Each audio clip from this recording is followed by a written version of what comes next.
कराची के इलाके लांडी नंबर 4 में खाली प्लॉट से चादर में लिपटी नौज़ायदा बच्चे की लाश मिली। पुलिस ने कानूनी कार्रवाई के बाद लाश को एदी फाउंडेशन के हवाले कर दिया।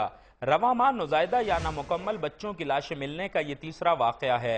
इससे कबल कुरंगी 2.5 नंबर में मैदान से बच्चे की लाश मिली थी। मारूफ समाजी रहनुमा अब्दुल सत्तार एदी का कहना है कि बच्चों को ऐसे कत्ल से बचाने के लिए ही उन्होंने हर सेंटर पर झूले रखवाए हैं।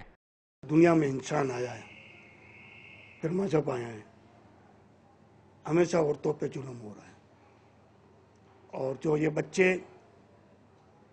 गुर्बत की वजह से पैदा होते हैं उसमें 95% लड़कियां कत्ल करके फेंकती हैं। चंद रोज कबल अख्तर कॉलोनी से 5 नामुकम्मल बच्चियों की लाशें मिली थीं, जिनके बारे में ताहाल पुलिस किसी नतीजे पर नहीं पहुंच सकी है। नौज़ायदा बच्चों की लाशें मिलने के बढ़ते हुए वाकयात पर शहरी तशवीश में मुब्तला हैं।